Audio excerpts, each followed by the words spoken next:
मानसिक स्वास्थ्य तथा परामर्श केन्द्र नेपालको आयोजनामा नवनिर्वाचित जनप्रतिनिधिहरूलाई बधाई तथा अभिमुखीकरण कार्यक्रम सम्पन्न भएको छ।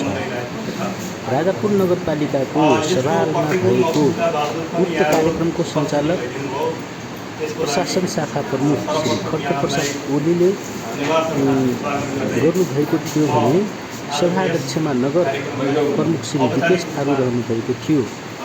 अतिथिमा प्रमुख प्रशासकीय अधिकृत अर्जुन सुवेदी रहनुभएको थियो। कार्यक्रमको सहजीकरण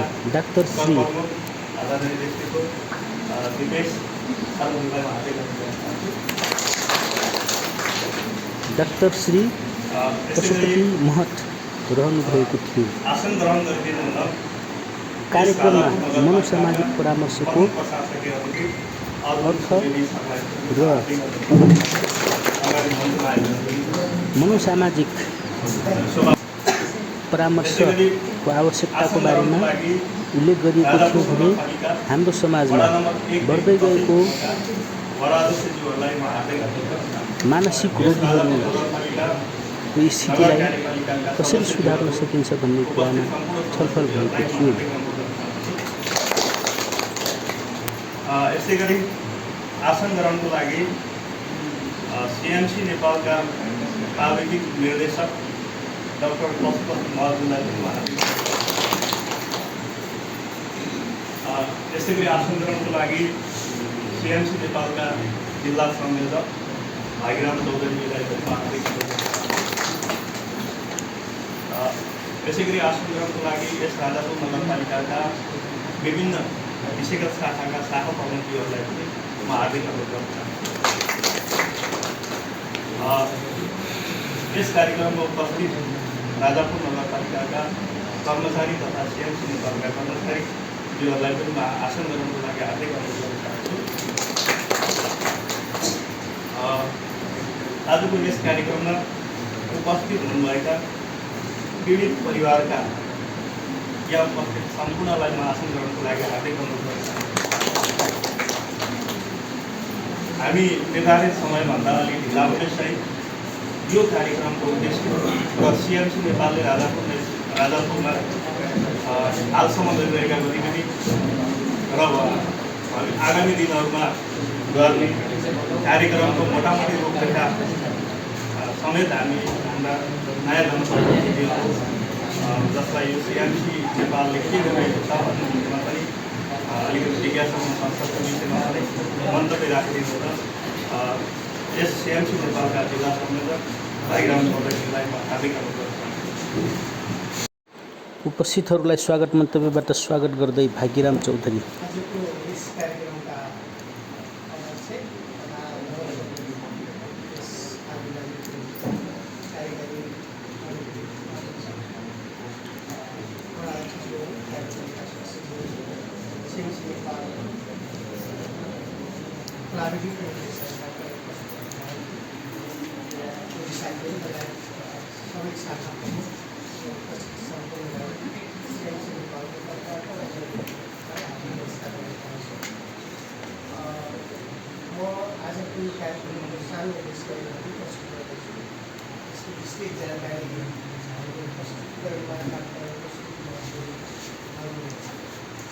विशेष गरी हामी यो कार्यक्रम राख्नुको पछाडिको कारण नवनिर्वाचित जनप्रतिनिधिहरू आइसकेपछि मानसिक स्वास्थ्य तथा परामर्श सेवा जसरी हामी नगरपालिकासँग साझेदारी गरेर सञ्चालन गर्दछौँ यो बारेमा सबै जनप्रतिनिधिहरू शाखा प्रमुखज्यूहरू पुलिस साथीहरूलाई अवगत गराउने मुख्य उद्देश्य रहेको छ कि हामीले कसरी काम गर्दैछौँ, कसरी हामी जान्छौँ र भविष्यमा कसरी यसलाई सहज बनाएर कार्यक्रमको निर्धारित लक्ष्यसम्म पुग्न सक्छौँ भन्ने कुरा नै आजको छलफलको विषय रहेछ। यसको साथसाथै मैले केही एक दुईवटा कुराहरू राख्न चाहन्छु। हामी यो परियोजना सञ्चालन गरेर धेरै वर्ष भइसकेको छ। त्यसभन्दा अघिल्लो कार्यपालिका तथा जनप्रतिनिधिहरूले स्वीकार गर्दै अगाडि बढ्नुभएको थियो। दोस्रो चरणमा कार्यकारी उहाँको विशेष सहयोग र सक्रियतामा हामीले यो कार्यक्रमलाई धेरै हदसम्म अगाडि बढाएका छौँ। हामीलाई मानसिक स्वास्थ्य र मनोसामाजिक परामर्श दुईटैबाट गएर काम गर्ने संस्था हो। हामीलाई थाहा छ राजापुर नगरपालिका यो आत्महत्याको दर अलिक बढी भएको पालिका पनि हो भनेर हामी बुझ्छौँ। त्यसकारण पनि सिएनसी नेपालको आर्थिक अहिले पनि महत्त्वपूर्ण भूमिका निर्वाह गरिरहेको छ भन्ने हामीले महसुस गरेका छौँ। अब म 1 मिनट मौन धारणको कार्यक्रम गर्न चाहन्छु। नेपालमा सङ्घीय लोकतान्त्रिक गणतन्त्र स्थापनाको लागि अझ भन्नुपर्दा व्यवस्था परिवर्तनको लागि विभिन्न समयमा आफ्नो ज्यानको आहुति दिने या अज्ञात वीर शहीदहरू लागि 1 मिनट श्रद्धापूर्वक उठेर 1 मिनट मौन धारण गरिदिनु छ। म यहाँ सबैलाई हार्दिक यस राजापुर नगरपालिकामा नयाँ जोस नयाँ उमङ्गका साथ जनताबाट अनुमोदित भएर 5 वर्ष कार्यकालको लागि जनताबाट अनुमोदित भएर आउनुभएका नवनिर्वाचित जनप्रतिनिधिहरूलाई सिएनसी नेपाल विशेष गरी सिएनसी नेपालले बधाई दिने कार्यक्रम पनि रहेको छ। त्यसकारण यस राजापुर नगरपालिकामा द्वन्द्व क्रियाको नगरस्तरीय सञ्जाल छ। त्यो सञ्जालको अध्यक्षमा शिवा कारुजी हुनुहुन्छ। उहाँलाई बधाई मन्तव्य सर्वप्रथम बधाई मन्तव्य, त्यसपछि द्वन्द्व पीडित परिवारका सदस्यहरूले जनप्रतिनिधिहरूलाई स्वागत गर्ने कार्यक्रम रहेको छ। सर्वप्रथम शिवा कारुजीलाई बधाई मन्तव्य राखिदिनु म हार्दिक अनुरोध गर्छु।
नवनिर्वाचित जनप्रतिनिधिहरूलाई बधाई तथा शपथ लिएको शुभकामना पनि दिनुभएको छ।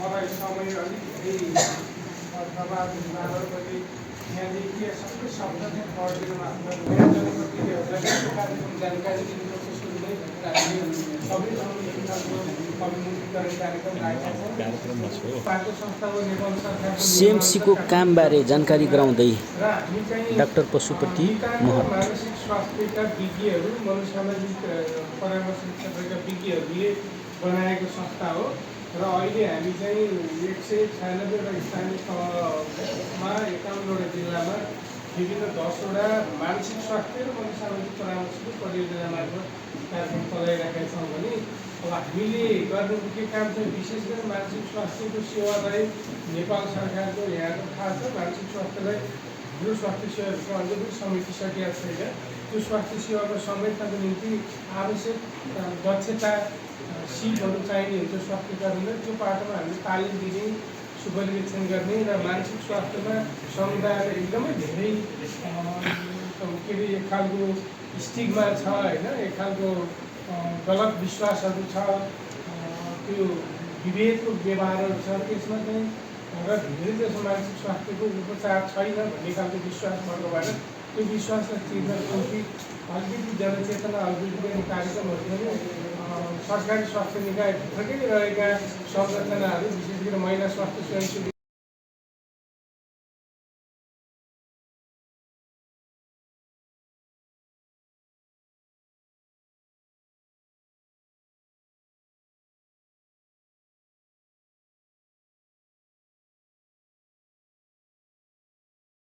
दिपेश थारूजीलाई अनुरोध गर्दै मौका बिताउन चाहन्छु।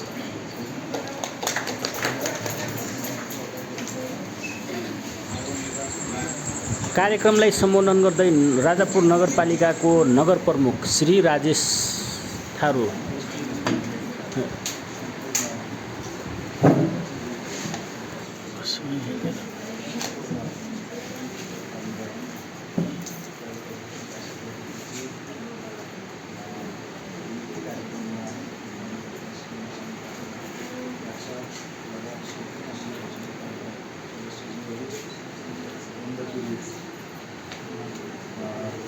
परिवारका सम्पूर्णमा र स्वास्थ्य संस्थाका विभिन्न शाखाका कर्मचारीहरूमा मेरो व्यक्तिगत तर्फबाट र राजापुर नगरपालिकाको तर्फबाट नमस्कार।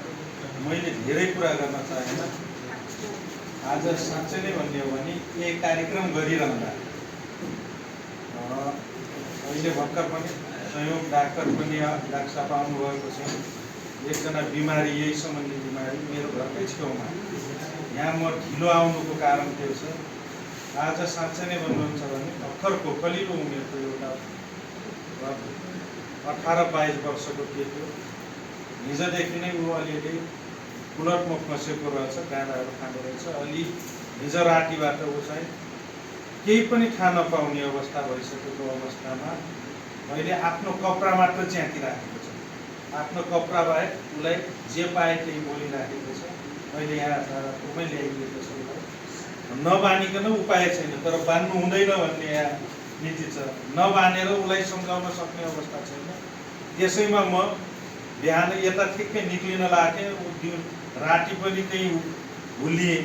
अनि त्यसपछि अहिले निक्लिन लागेँ, फेरि त्यो बच्चा चाहिँ धेरै अप्ठ्यारो गऱ्यो भनिसकेपछि के गर्ने त त्यो बच्चालाई त्यो उपचार गर्नुपर्छ भनेर भागीरामजीसँग पनि कुरा हो, डाक्टरसँग अलि देखाउनु पर्छ भनेर अहिले यहीँ राजापुरमा ल्याइदिएको छ त्यो बच्चालाई। अहिले हामी त्यसको के गर्न सकिन्छ त्यसलाई पनि अगाडि बढाउन जरुरी छ। र त्यसपछि यो स्वास्थ्य सम्बन्धी यो मानसिक कुराहरू स्वाभाविक रूपमा धेरै कुराहरू छन्, जटिल छ। यसका नीतिका कुराहरू छन्, अन्य कुराहरू नीतिजन्य कुराहरूमा, नीतिगत कुराहरूमा र स्वास्थ्यका जस्तै तपाईँको नीतिगत कुराहरूमा सङ्घीय सरकारबाट नै धेरै कुराहरू सुधारेर लान जरुरी छ। हिजोको दिनमा जस्तै हामी औषधिका कुराहरू गऱ्यौँ। हिजो औषधिहरू धेरै कम औषधिहरू नेपाल सरकारको लिस्टमा पर्ने गर्थ्यो भने अहिले केही न केही बढाएर नेपाल सरकारले ल्याएको छ। तर यद्यपि त्यो पनि लिस्टमा नेपाल सरकारको लिस्ट त्यतिले मात्र पर्याप्त हुँदैन। जस्तै अहिले थालेसमिया, सिकल सेलका लगायतका त्यो बिमा सूचीमा राखिदिएको छैन, बिमा सूचीमा राखिएको छैन। त्यस्तै अब मानसिक रोग सम्बन्धी त्यसका औषधिहरू पनि बिमा सूचीमा नराखेको कारणले यो समस्या छ। नीतिगत रूपमै माथिबाट नै सच्याउन जरुरी छ यसलाई। हामीले यसका निमित्त डाक्टर साहबले पनि पहल गर्नु पर्यो। हामीले पनि कुन ठाउँमा नेतृत्व लेभलसम्म हामी राजनीतिक एउटा व्यक्तित्व भएको नाताले हामीले पनि कुन ठाउँमा के पहल गर्नुपर्छ त्यसका लागि हामी पहल आफ्नो ठाउँमा गर्नेछौँ।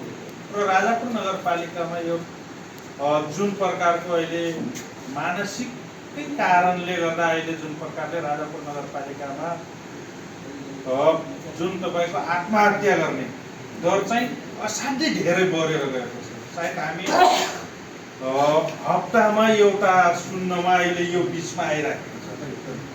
राजापुर नगरपालिकाको यो ठुलो समस्या हो। यसलाई कसरी रोक्न सकिन्छ यो खालको हामी यसमा ठुलै अब नगरपालिकाले कुन खालको प्रक्रिया चाल्न सकिन्छ यसको विधायक साहबसँग पनि सल्लाह गरौँला र हामीले पनि त्यो खालको मानसिक परामर्श सहजकर्ताहरू हुनुहुन्छ, उहाँहरूले पनि अब यहाँ बसेर मात्र होइन गाउँ गाउँमा टोल टोलमा त्यस्ता खालका मान्छेहरू देख्यो भने त्यसका डाटा लिन पनि जरुरी छ। अघि नै पनि आयो यहाँ राजापुर नगरपालिकाले यद्यपि अरूले गर्न सक्छन् सक्दैनन्, हामी यसको परामर्श तालिम लिइसकेपछि एउटा खालको राजापुर नगरपालिकामा रहेका त्यस्ता खालका व्यक्तिहरू के छन्। सामान्य हाम्रो राजापुर नगरपालिकाको यसो फिगर हेर्दाखेरि हाम्रो गाउँठाउँ भनेको बर्गर प्रणालीद्वारा निर्देशित चल्ने ठाउँ भएको हुनाले बर्गरलाई गएर कुनै गाउँमा गएर सोध्ने हो भने कसले आत्महत्या गर्न खोज्यो त्यस्ता खालको व्यक्ति को छ भन्ने हो भने सर्लक्कै त्यो फिगर आउँछ, सहज छ। अन्य समुदायभन्दा हाम्रो यो राजापुर नगरपालिकामा त्यो कुरा गर्न सक्ने सम्भावना धेरै भएको हुनाले न्यूनीकरण त्यसलाई कसरी गर्न सकिन्छ भन्ने कुराहरूमा अलि लाग्न जरुरी छ। अब हामी कस्तो भयौँ भन्दाखेरि कुनै पनि समस्या आइसकेपछि मात्र त्यसको समाधान खोज्छ, त्योभन्दा त्यसलाई कसरी न्यूनीकरण गर्नुपर्छ भन्ने कुरामा सबैजना हामी एउटा खालको लाग्न जरुरी छ। अहिले हामी समाजमा देखिराखेका छौँ, अहिले यहाँ जिम्मेवार व्यक्तित्वहरू उपस्थित छौँ। राति साँझ पख सामान्य 5 क्लास 8 क्लास पढ्ने बच्चा बच्चीहरू 9 बजे 10 बजे राति कलभटहरूमा बसेका हुन्छ, गाँजा खाइराखेका हुन्छ, तर हामी त नगर है यो भन्न सक्दैनौँ, हामी तिनलाई यो ठिक होइन है भन्न सक्दैनौँ। यो खालको अलिकति हामीमा चेतना जाग्न जरुरी छ। जस्तै हुन समस्याहरू छ, उसका छोराछोरीहरूलाई या उसका छोराछोरीहरूलाई केही भनिदियो भने कुनै कानहरू पट्काइदियो या त्यस्तो खालको गर्यो भने ऊ घरमै गाली गर्न आउँछ, तर उसको छोरालाई किन मैले सुधार्नु पर्यो, मैले किन रिक्स लिनु पर्यो भन्ने हाम्रो समाजमा थुप्रै छ। किनकि मैले पनि त्यो कुरा भोगेको छु, थुप्रै म हिँड्ने क्रममा भेटाउने गर्छु र तिनलाई आफैले समातेर दुई चार चक्कन पनि लगाउने गर्छु। त्यस्तो खालको भएको हुनाले उहाँहरूको आमाहरू ती बच्चाहरूको आमाहरू समेत मेरो घरमा गाली गर्न पनि आउँछन्, तर त्यो पनि स्वीकार्न जरुरी छ हामी नेतृत्वहरूले।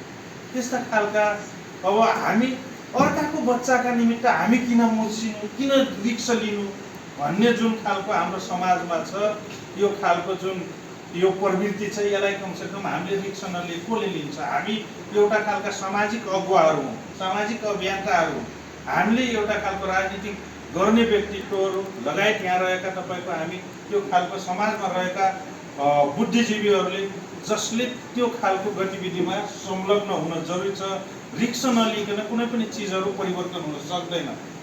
सबै विशेषज्ञले बनाए भन्दैमा म त आजभोलि विश्वास गर्ने अवस्थामा छैन, किनकि विशेषज्ञले नै बनाएका कुराहरू जो वर्ग हो त्यसलाई फाइदा हुने भन्दा पनि, जो समुदायले प्राप्त फाइदा गर्नुभन्दा पनि म बनाइसकेपछि मैले कसरी फाइदा प्राप्त गर्न सक्छु भन्ने नीति बनाउने नेतृत्वहरूलाई देखेका छौँ। मैले सामान्य उदाहरण के दिन चाहन्छु भन्दाखेरि नगरुन्जेलसम्म मासिक 2000 रुपियाँ दिनुपर्छ भनेर हामी बजेटमै ल्याएका छौँ।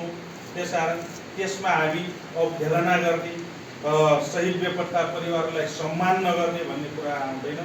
शहीद बेपत्ता परिवार उहाँहरूकै योगदानकै कारणले तपाईँको उहाँहरूकै लगानीकै कारणले आज यो देश संहितामा गएको छ। यो देशमा गणतन्त्र, धर्मनिरपेक्षता, संहिता, समानुपातिक समावेशिता, त्यही अन्तर्गत यो स्थानीय सरकार बनेको छ र त्यही अन्तर्गतका हामी मेयर, उपमेयर, वार्ड अध्यक्ष, कार्यपालिका सदस्यहरू त्यही व्यवस्था अन्तर्गत बनेका प्रतिनिधिहरूले कन्जुसाई हामी पक्कै पनि गर्ने छैनौँ र त्यही प्रकारले अगाडि बढ्नेछौँ र राजापुर नगरपालिकामा समग्र राजापुर नगरपालिकाका यी गतिविधिहरूलाई कसरी अगाडि बढाउन सकिन्छ सल्लाह। कार्यक्रम समापन गर्दै नगर प्रमुख दिपेश थारू राजेश।